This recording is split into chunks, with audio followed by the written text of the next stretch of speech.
اللہ کے گھر میں اکٹھے ہوئے اور اس میں وہ قرآن کو پڑھتے رہے اور ایک دوسرے کو پڑھاتے رہے، سمجھاتے رہے، اس مجلس میں شریک ہونے والوں پر اللہ تعالیٰ کا جو سب سے پہلا انعام ہے وہ یہ کہ ان پر سکینہ نازل کر دیتے ہیں۔ سکینہ، سکون، طمانینت، یہ ضد ہے اضطراب، پریشانی اور پراگندگی۔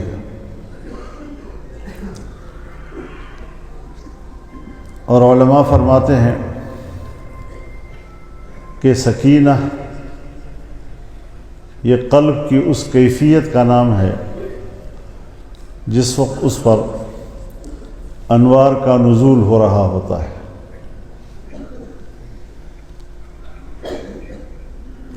پھر اس مجلس کو اللہ تعالیٰ کی رحمت ڈھانپ لیتی ہے اور ملائکہ اس مجلس کو گھیر لیتے ہیں، اس منظر کو دیکھتے ہیں، اس احساس کے ساتھ کہ اس انسان کی تخلیق پر تو ہم نے اعتراض کیا تھا اور یہ کہا تھا کہ أَتَجْعَلُ فِيهَا مَنْ يُفْسِدُ فِيهَا وَيَسْفِكُ الدِّمَاءَ، اے اللہ تو ایسی ایک مخلوق پیدا کرنا چاہتا ہے جو زمین میں فساد پھیلائے گا اور خون بہائے گا۔ وَنَحْنُ نُسَبِّحُ بِحَمْدِكَ وَنُقَدِّسُ لَكَ، اور ہم تو آپ کی تسبیح و تقدیس کرتے ہیں۔ آج کل ہمارے انسانوں میں بھی جب انتخابات کا موقع آتا ہے تو ایک عہدے کے امیدوار ہر ایک دو ہی باتیں کرتا ہے، ایک یہ کہ اس منصب کا میرا مد مقابل حقدار نہیں ہے، اور دوسرا یہ کہ اس منصب کا میں حقدار ہوں۔ ملائکہ نے بھی یہی انداز اختیار کیا کہ خلافت کا یہ منصب، اس کے حقدار تو ہم ہو سکتے ہیں، انسان تو فساد پھیلائے گا۔ ان کو پتہ تھا کہ ہم نے انسان کا جو مزاج ہے اور اس میں جو صفت ناریہ ہے اس میں اشتعال آئے گا، اشتعال آ کر لڑیں گے، ماریں گے ایک دوسرے کو، تو یہ تو خصیم و مبین ہے، اور ہم تو تسبیح و تقدیس کے علاوہ اور ہمارا کوئی کام ہی نہیں ہے۔ لیکن اللہ تعالیٰ نے فرمایا انی اعلم ما لا تعلمون، میں وہ کچھ جانتا ہوں جسے تم نہیں جانتے۔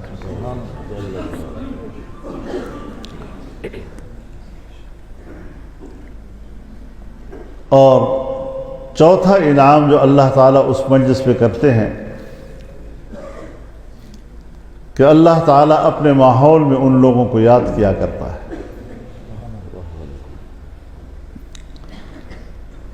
آپ اس سے اندازہ لگائیں کہ آج کے دور میں اگر بادشاہوں کے ماحول میں، ان کی مجلس میں ہم جیسے فقیروں کا ذکر خیر ہوتا ہے تو ہمارے لیے کتنا باعث فخر ہوتا ہے۔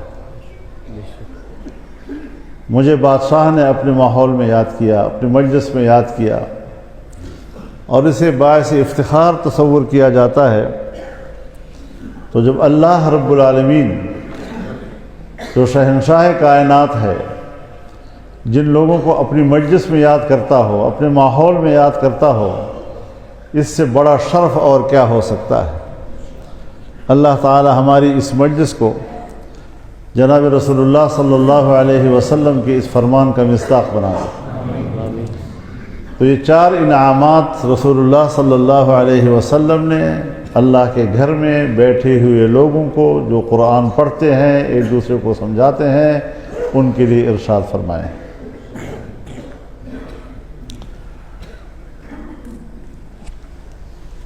ہماری اس مجلس میں آج حضرت الشیخ حضرت مفتی محمد تقی عثمانی صاحب دامت برکاتہم العالیہ نے تشریف لانا تھا، لیکن کوئی ایسے عوارض ان کو پیش آئے کہ انہوں نے کل رات فون کر کے معذرت کر لی اور فرمایا کہ میرے لیے یہ تکلیف ما لا یطاق ہے، اگر مجھ میں کچھ بھی ہمت ہوتی تو میں ضرور حاضر ہوتا۔ انشاءاللہ خدا ان کو صحت دے، ان کو لمبی عمر دے صحت والی، اور آئندہ انشاءاللہ العزیز پھر کسی اور موقع پہ صحیح ہماری کوشش ہوگی کہ وہ اپنے مبارک قدم یہاں رکھیں اور آپ حضرات کو اپنے ارشادات سے نوازیں۔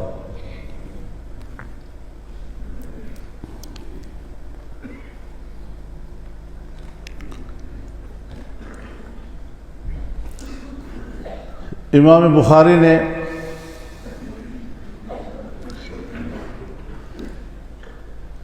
اپنی کتاب صحیح بخاری کا آغاز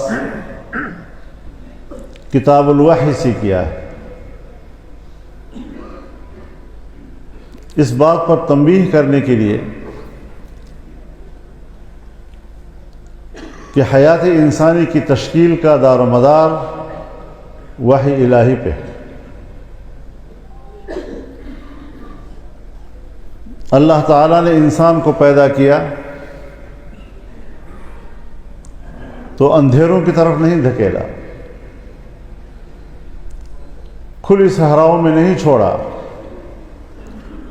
کہ آپ بھٹکتے پھرتے رہیں،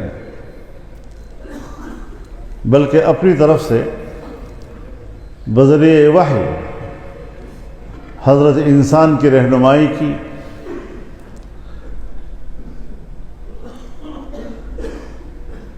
وحی نازل کی، حضرت جبریل علیہ السلام کے ذریعے سے انبیاء کرام تک اپنا پیغام پہنچاتے رہے،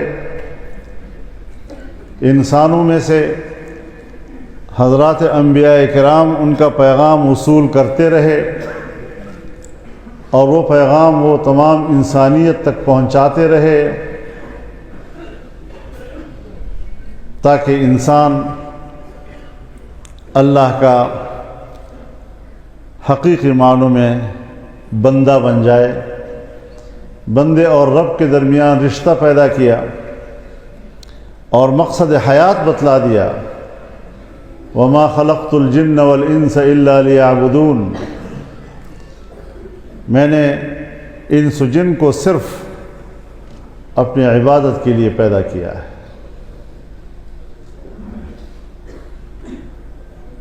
یعنی مقصد عبدیت ہے، لیکن یہ بات یاد رکھیں کہ یہاں عبدیت تشریعی ہے، تکوینی نہیں ہے۔ اگر عبدیت تکوینی ہوتی تو اللہ کے لیے کیا مشکل تھا کہ ساری انسانیت کو بیک وقت ہدایت فرما دیتے اور سب اللہ کے بندے بن کر زندگی گزارتے اور اس کی اطاعت کرتے۔ لیکن چونکہ یہاں عبدیت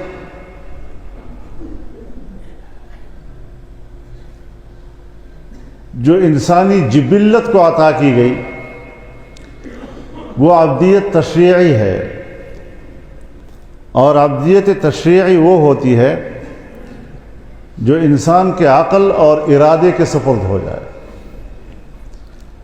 چنانچہ حضرت انسان ہی وہ مخلوق ہے کہ جس کو اللہ تعالیٰ نے عقل کی نعمت سے نوازا،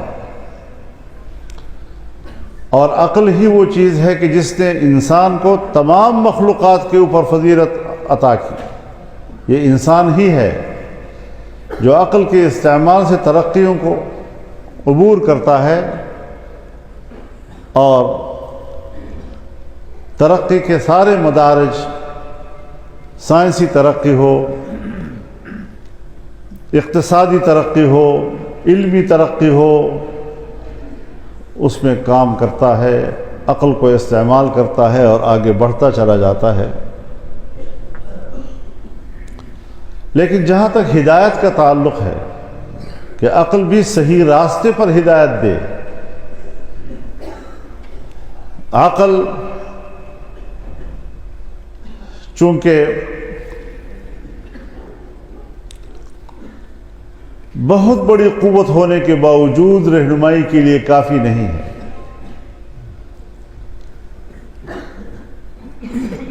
انسان جب پیدا ہوتا ہے تو اس کا قوت ادراک اتنا ہی ہوتا ہے کہ وہ اپنے ماں باپ کو پہچان لیتا ہے۔ اس کے اندر شعور کی قوت ہوتی ہے جس سے وہ پیاس کو بھی محسوس کرتا ہے، وہ بھوک کو بھی محسوس کرتا ہے، وہ غم کو بھی محسوس کرتا ہے، وہ خوشی کو بھی محسوس کرتا ہے، اور اپنے مخصوص حرکات کے ساتھ اور رونے کے ساتھ اپنے والدین کو اپنی طرف متوجہ کرتا ہے۔ اس سے زیادہ اس کے پاس ادراک کی قوت نہیں ہوتی۔ پھر جب وہ آگے بڑھتا ہے، عمر کی بلوغ کی طرف سفر کرتا ہے، تو پھر وہ اشیاء کا ادراک حواس خمسہ کے ذریعے کرتا ہے۔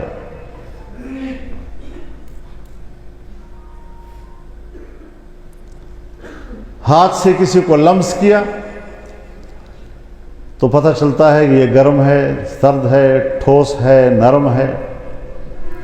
اس کو قوت لامسہ کہتے ہیں۔ زبان سے کوئی چیز چکھ لی تو فوراً محسوس ہو جاتا ہے کہ یہ میٹھا ہے، کڑوا ہے، نمکین ہے، تلخ ہے۔ اس کو قوت ذائقہ کہتے ہیں۔ سونگھنے سے پتہ چلتا ہے کہ یہ خوشبودار ہے، بدبودار ہے۔ اسے قوت شامہ کہتے ہیں۔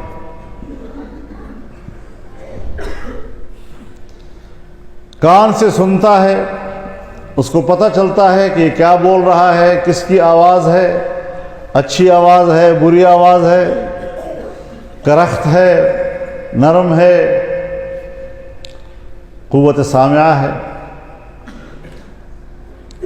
لیکن یہ حواس خمسہ دوسرے حیوانات میں انسان اس کے ساتھ برابر کا شریک ہے۔ یہ پانچوں حواس دوسرے حیوانات کے پاس بھی ہوتے ہیں، اور یہ حواس خمسہ انسان کو دوسرے حیوانات سے ممتاز نہیں کرتا۔ لیکن جب انسان بالغ ہو جاتا ہے، 20 سال کا، 25 سال کا، 30 سال کا، 40 سال تک پہنچتا ہے، تو اس کو عقل کی پختگی آ جاتی ہے، اور پھر عقل سے وہ سمجھتا ہے۔ اب ایک ہے سمجھنا اور ایک ہے سمجھانا، ایک ہے تعلم اور ایک ہے تعلیم۔ انسان کو خود سمجھنے کے لیے عقل کی ضرورت ہے، لیکن جو سمجھ لیتا ہے تو پھر دوسرے کو سمجھانے کے لیے زبان میں قوت نطق عطا کر دی۔ بولنے کی یہ طاقت دوسرے کسی حیوان کے پاس نہیں ہے۔ اب یہ دو قوتیں جب انسان کو عطا کر دی ہیں تو اس سے آپ اللہ تعالیٰ کی اس حکمت کو سمجھ سکتے ہیں کہ دنیا میں سب سے اہم ترین چیز کیا ہے جس کو انسان اپنے عقل سے سمجھے، اور دنیا میں وہ سب سے اہم ترین چیز کیا ہے وہ دوسرے کو سمجھائے۔ ظاہر ہے سب سے اولین چیز اللہ کی اپنی وحی ہے، اپنا پیغام ہے۔ یعنی عقل بھی اللہ تعالیٰ نے اس لیے عطا کی کہ میرے پیغام کو سمجھے، اور قوت نطق بھی زبان میں اس لیے عطا کی کہ دوسرے کو سمجھا سکے۔ اور اس کی مثال ایسی ہے کہ آنکھوں میں بینائی ہے،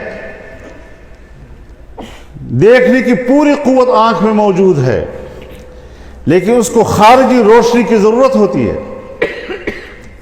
اگر سورج نہیں ہے، غروب ہو جاتا ہے، بجلی بھی نہیں ہے، چراغ بھی نہیں جل رہا، تو بینائی کی پوری قوت ہونے کے باوجود بھی آپ کو کچھ نظر نہیں آئے گا۔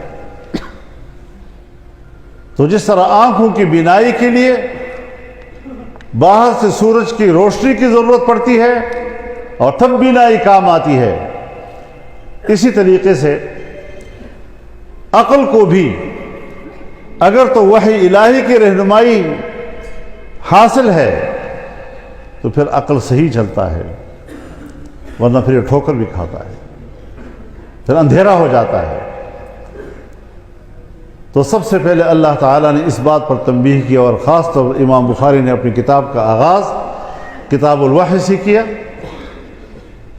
لیکن حضرت ابن حجر رحمہ اللہ فرماتے ہیں کہ کتاب الوحی بمنزلہ مقدمہ کتاب کے ہے۔ اصل میں کتاب کا آغاز کتاب الایمان سے ہے، عقیدے سے ہے، اور پھر آخر میں آ کر بھی کتاب کا اختتام کیا تو کتاب التوحید سے کیا۔ تو ابتدا بھی کتاب الایمان سے ہو گئی اور اختتام بھی کتاب الایمان پہ ہو گیا، کتاب التوحید پہ ہوا۔ لیکن ابتدا کی ہے کتاب الایمان کی ایجابی پہلو سے، اور اختتام کیا ہے کتاب کا ایمان کے سلبی پہلو سے۔ ابتدا میں آپ کو وہ روایتیں بتائی ہیں کہ جس سے ثابت ہوتا ہے کہ اگر یہ چیز آپ کے اندر ہے تو پھر آپ مومن ہیں، اگر یہ چیز آپ کے اندر ہے تو آپ مومن ہیں، اور آخر میں الرد علی الجہمیہ سے اشارہ کر دیا کہ میں اب وہ حدیثیں لا رہا ہوں کہ اگر یہ آپ میں نہیں ہے تو آپ مومن نہیں، اگر یہ آپ میں نہیں ہے تو آپ مومن نہیں۔ تو ایجابی اور سلبی، ایجاب سے شروع کیا اور سلب پہ اس نے ختم کر دیا۔ ماشاءاللہ۔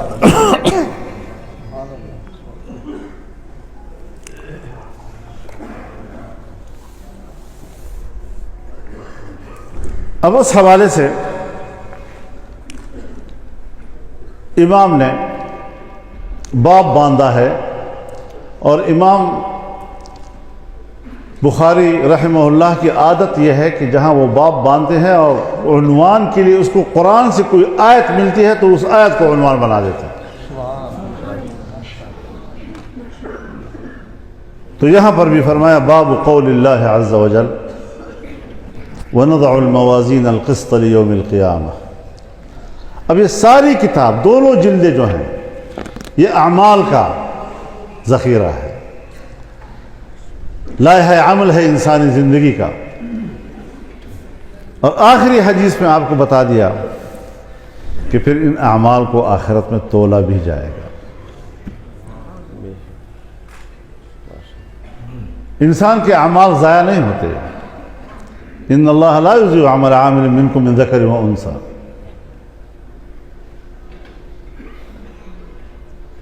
ان الذین آمنوا وعملوا الصالحات انا لا نضيع اجر من احسن عملا۔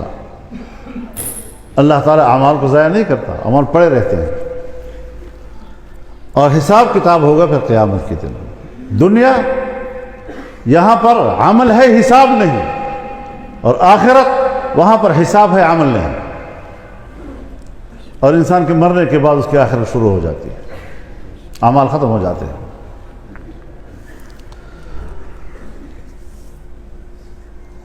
تو فرمایا وَنَضَعُ الْمَوَازِينَ الْقِسْطَ لِيَوْمِ الْقِيَامَةِ، ہم رکھیں گے ترازو عادل کے قیامت کے روز۔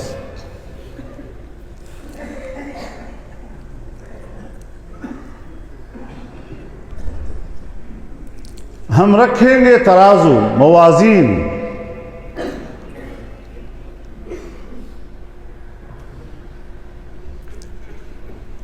میزان کی جمع ہے۔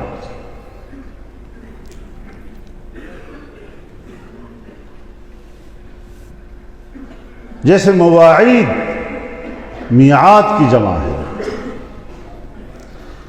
یا موازین جمع ہے موزون کی، جیسے مشاہیر جمع ہے مشہور کی۔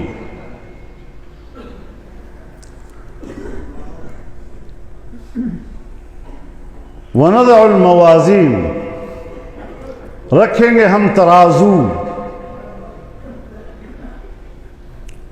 میزان وزن سے ہے،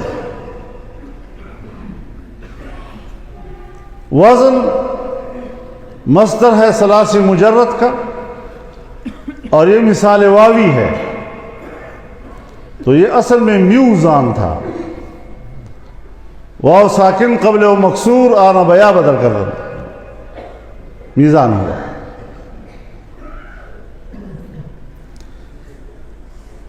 بظاہر یہ لگتا ہے کہ ترازو بہت سے ہوں گے، ہر عمل کے لیے اپنا اپنا ترازو ہوگا، نماز کے لیے اپنا ترازو، روزے کے لیے اپنا ترازو، زکوٰۃ کے لیے اپنا ترازو، اور بعض فرماتے ہیں کہ نہیں، موازین ایک ہوگا،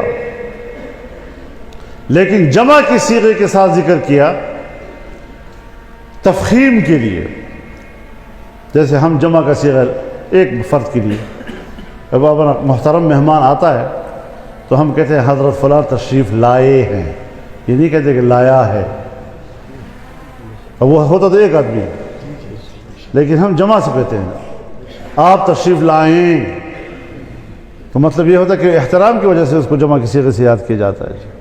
تو یہاں پر بھی وہ موازین اصل میں ایک میزان ہے جس میں ساری چیزیں اللہ تعالیٰ اپنی قدرت کاملہ سے ترازو تول سکے گا۔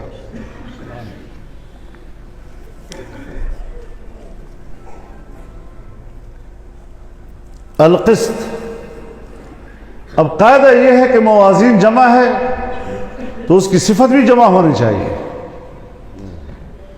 یہاں یہ صفت اور موصوف ہے، اور موصوف جو ہے وہ جمع ہے اور صفت مفرد ہے، تو یہ تو ہمارے نحوی قاعدے کے خلاف ہو گیا۔ تو اس کے دو جواب ہیں۔ پہلا یہ کہ یہاں پر مضاف کو مقدر کر لیتے ہیں، وَنَضَعُ الْمَوَازِينَ ذَوَاتِ الْقِسْطِ، رکھیں گے ہم ترازو انصاف والیاں، جمع ہو گیا نا، اور یا یہ کہ قسط مصدر ہے، اور مصدر میں مفرد، تسویہ اور جمع یکساں ہوتے ہیں۔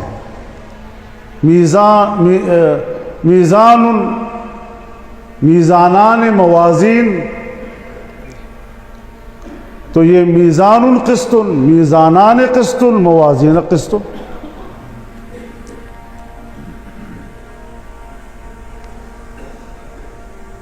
لیوم القیامہ، قیامت کے روز، تو یا تو یہاں لام زائدہ ہے یوم القیامہ، یا یہاں فی بمعنی فی کے ہے فی یوم القیامہ، یا یہ لام تعلیل کے لیے ہے لحساب یوم القیامہ، یا یہ توقید کے لیے ہے لوقت یوم القیامہ۔ وَأَنَّ أَعْمَالَ بَنِي آدَمَ وَقَوْلَهُمْ يُوزَنُ، اور انسان کے اعمال و اقوال تولے جائیں گے۔ یہاں امام صاحب رد کر رہے ہیں ان لوگوں کے اوپر جیسے معتزلہ تھے کہ وہ کہتے تھے کہ یہ تو آراز ہیں، آراز تو تولے نہیں جا سکتے، آواز کو کیسے تولو گے، آواز تو نکلی اور ختم ہو گئی۔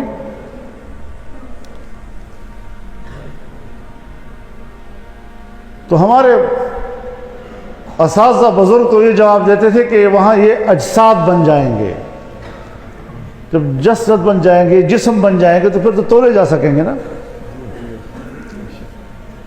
لیکن آج کے سائنسی دور میں تو یہ مذاق ہے۔ اب تو آپ تھرمامیٹر رکھ لیں، عرض ہے، بخار عرض ہے، پتہ چل جاتا ہے کتنے درجے کے آپ کی بخار ہے۔ رفتار ہے، یہ عرض ہے، جسم نہیں ہے، جوہر نہیں ہے، لیکن میٹر لگا ہوتا ہے، اس وقت آپ اتنے رفتار کے ساتھ جا رہے ہیں۔ پانی ہے تو پانی کی جو گہرائی ہے وہ تو عرض ہے۔ آج آپ جہازوں میں سفر کریں، میٹر لگا ہوتا ہے، یہاں پانی کی گہرائی اتنی ہے، یہاں پانی کی گہرائی اتنی ہے۔ تو آج کی جدید سائنس نے تو معتزلہ کو بیوقوف بنا دیا ہے کہ اس طرح سے کچھ سمجھتے نہیں تھے۔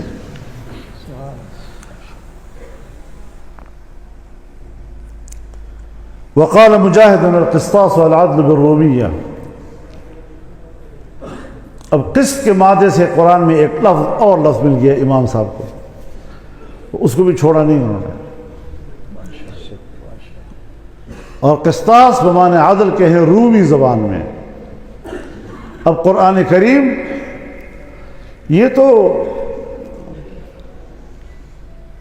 قرآن عربی ہے، اور قرآن کریم کی جو عربی ہے اور اس کا جو ترتیب ہے وہ فصاحت و بلاغت کے مقام اعجاز پر فائز ہے۔ اس سے بڑھ کر فصاحت و بلاغت کائنات میں نہیں ہے۔ تو پھر جب قرآن کریم سارا کا سارا فصیح و بلیغ کلام ہے اور فصاحت و بلاغت کے مقام اعجاز پر فائز ہے، پھر یہاں رومی لفظ سے لفظ کھینچ کر قرآن میں لانا اس کی کیا ضرورت تھی؟ کیا اللہ تعالیٰ کسی عربی لفظ پر قادر نہیں تھے؟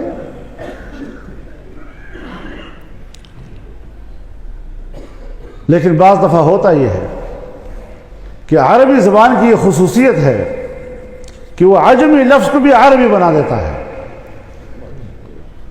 اس کی تعریف کر لیتا ہے، اور پھر وہ عربی ہی تصور کیا جاتا ہے، یا الفاظ مترادف ہوتے ہیں۔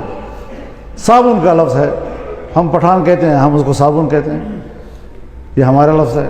سرائکی کہے گا نہیں، ہم بھی صابن کہتے ہیں، صابن ہمارا لفظ ہے۔ اردو والا کہتے ہیں ہم بھی صابن کہتے ہیں، یہ ہمارا لفظ ہے۔ فارسی والا کہتے ہیں میں بھی صابن کہتا ہوں، یہ صابن۔ صندوق کا لفظ ہے، صندوق کا لفظ ہم اپنے پشتوں میں بھی بولتے ہیں، آپ سرائکی میں بھی بولتے ہیں، فارسی وان جو ہے فارسی میں بھی بولتا ہے، عربی والے عربی میں بولتے ہیں۔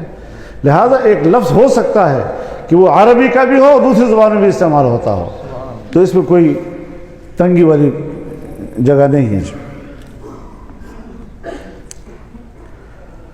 وَيُقَالُ الْقِسْطُ مَصْدَرُ الْمُقْسِطِ، اب قسط ثلاثی مجرد ہے، مصدر ہے، اور مقسط باب افعال ہے، تو مقسط کا مصدر تو اقساط ہونا چاہیے تھا۔ یہاں امام سے کہتے ہیں القسط مصدر المقسط، تو یہ بھی مصدر المصدر ہے کہ اصل مادہ قسط ہے، قاف سے توئے، اور یہ پھر اسی سے اقساط بنتا ہے، اسی سے مقسط بنتا ہے۔ لیکن مقسط کا لفظ اس لیے استعمال کیا کہ مقسط عام طور پر عدل کے لیے استعمال ہوتا ہے جب وہ باب افعال میں استعمال ہو۔ ان اللہ یحب المقسطین، عدل کرنے والوں کو اللہ پسند کرتا ہے۔ اور قاسط لجہنم حطبہ، کیونکہ ظلم کرنے والے کے معنی میں آ جاتا ہے، تو بالکل تضاد کا ترجمہ ہو جاتا ہے۔ جب آپ ثلاثی مجرد میں بولیں گے تو پھر اس کا معنی جور کا ہے، اور جب آپ اس کو افعال کے باب میں بولتے ہیں تو اس کا معنی جو ہے وہ عدل کا ہو جاتا ہے۔ وَأَمَّا الْقَاسِطُونَ فَكَانُوا لِجَهَنَّمَ حَطَبًا۔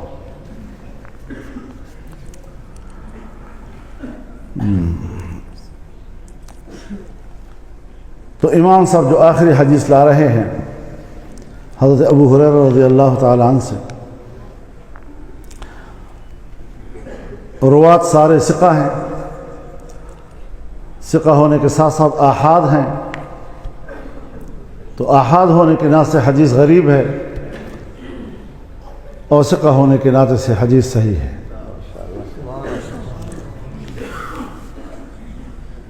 عن ابی ہریرہ رضی اللہ تعالی عنہ قال قال النبی صلی اللہ علیہ وسلم، نبی علیہ الصلوۃ والسلام نے فرمایا کلمتان حبیبتان، اے کلامان، اور کلامان سے بھی مراد قائلہما، اس کا بولنے والا، تو دو کلمے ہیں جو اللہ کو بہت محبوب ہیں۔ تو اس کا جو قائل ہوتا ہے ان دو کلموں کا، وہ اصل میں اللہ کو محبوب ہوتا ہے۔